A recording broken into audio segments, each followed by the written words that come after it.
20 years ago, I founded a social enterprise. I wanted to change the world. And we were funding millions of meals to the underprivileged. We were providing tens of thousands of vaccines across parts of Africa. And we were funding schools in the slums of India. Now, I thought that I was doing quite a good job and having a lot of impact in all of these areas. Until one day, I was working with ministers in the UK, and they said that 20% of students leave secondary schools in the UK and they're not able to read and write well enough. Now, I thought with brick and mortar schools and qualified teachers, if they're not able to do that in the UK, then I'm not having the impact that I wanted to have in those schools in the slums in India. So what's going on? What's the problem? We need to fix it. So I went to schools. I went to schools and I asked lots of questions. And I found two critical problems on the front line of education. The first is that they continue to have the one-size-fits-all delivery of education to a classroom of around 30 to 35 people. The second, I think you will agree with me, should be headline news every single day. 74% of teachers want to quit their jobs in the next 3 years. Why? It's because of workload. They spend so much time micro-marking, micro-assessing, trying to figure out where every child is at. They are teachers by day and they are data analysts by night, and not one of them signed up to do that night job.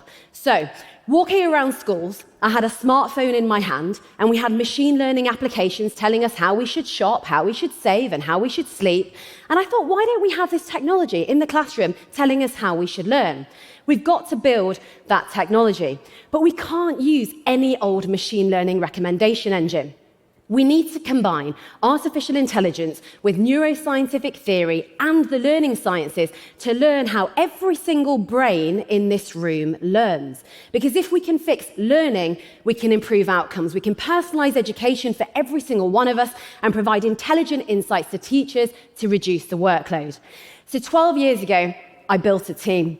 They built the technology. It exists. Students use it in over 140 countries. We've collected over 40 billion data points on how children learn. And I'm going to show you a couple of the things that I've learned about learning on the way.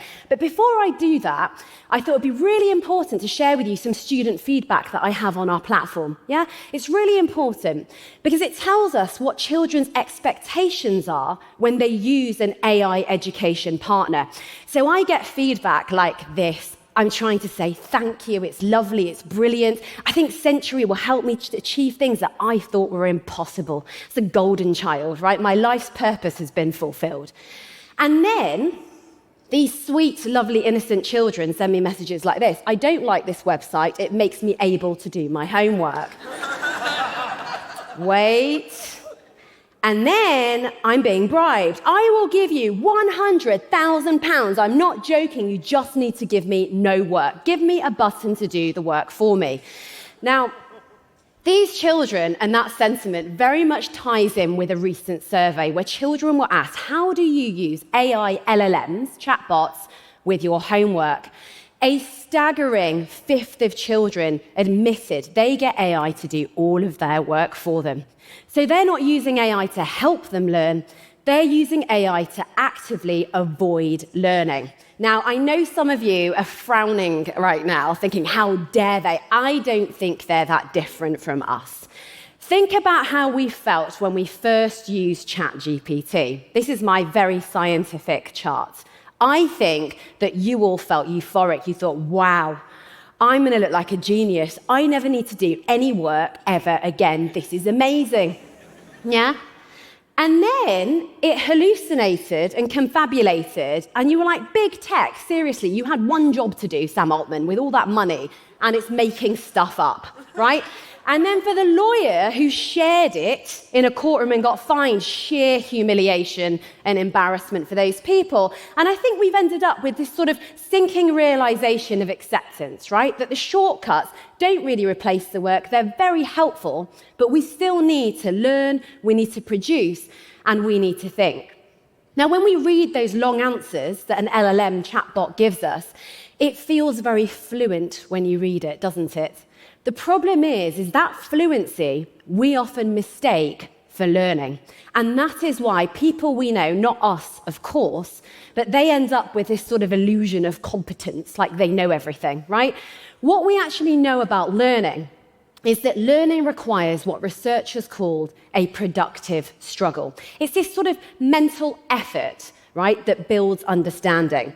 Now, my top learning techniques, I've got 4 of them that all involve a productive struggle, and they improve outcomes. We've seen them work.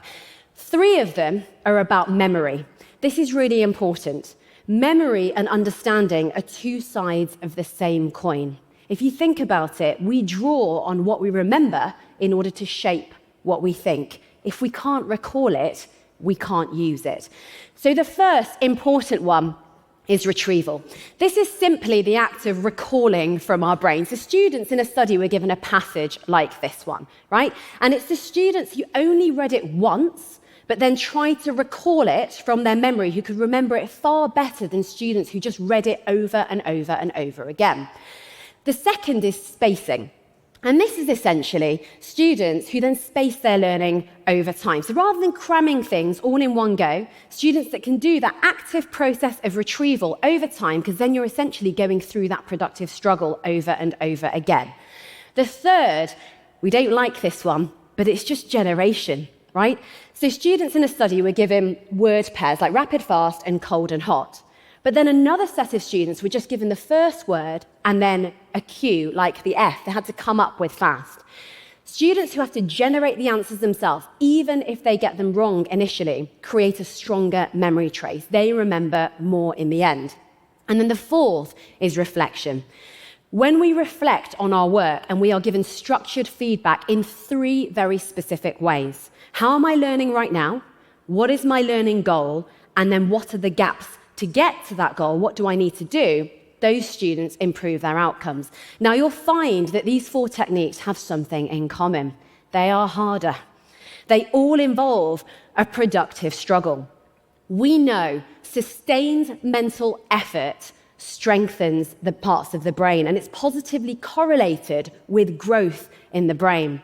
There was an amazing study in my home city of London with black taxi drivers. Now, if you're a cabbie in London, you have to pass a test called the Knowledge. You have to memorize 26,000 streets in the city of London. You're not allowed to use navigation apps. Now, wow, exactly, right? Isn't that crazy? Yeah, no Uber drivers for them, right?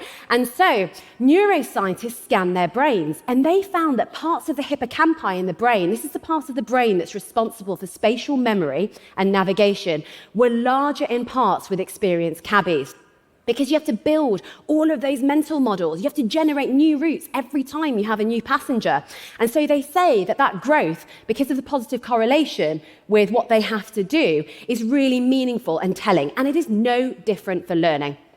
Durable learning does not come from shortcuts. It comes from certain types of effort. And this is why AI is amazing for education, because AI can spot patterns in how we all learn. It can spot patterns in how concepts across subjects connect. It can predict if you don't know something and provide you with that material at the right time. It can provide us with timely targeted interventions and give teachers those insights. It can predict when you're just about to forget something and give you that material at just the right time. It can force you to generate an answer rather than just reveal the answer, and it can provide amazing structured feedback against expertly designed rubrics from teachers. So AI well designed can be phenomenal in education, and we've seen it work. Now, a lot of people come to me, students and adults, and they say, but why bother? Because we've got GPS, right? We have AI, we can Google the answer to absolutely anything. So we don't need to do this anymore. That's not true. If you think about AI, AI is our history predicting our future. It is brilliant at spotting patterns in data. It has been amazing as a partner in remarkable breakthroughs like drug discovery and protein folding, new materials and crystals. But the thing is, none of that happens with AI in isolation. We humans, we frame the questions, we set the goals, we chose the data sets, we decide which discoveries matter. Our knowledge is not just trivia. It is the raw material of thinking and discovery. AI is not there to replace our expertise. It's there to allow our expertise to expand. And if you think about powered flight, penicillin, electricity, AI itself, humans learned. They went through that productive struggle, right? They built domain expertise, and from that, they took a leap in their imagination and they created innovations.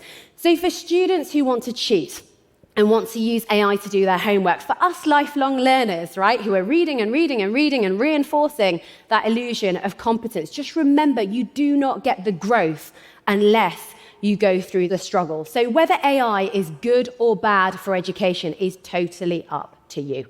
Are we designing it well, and are you using it to complement or to replace human cognition? So the next time you're learning and you want to invest in yourself, educate yourself, you want to grow and maybe take that leap in imagination, just remember, mental effort is not a flaw in the process.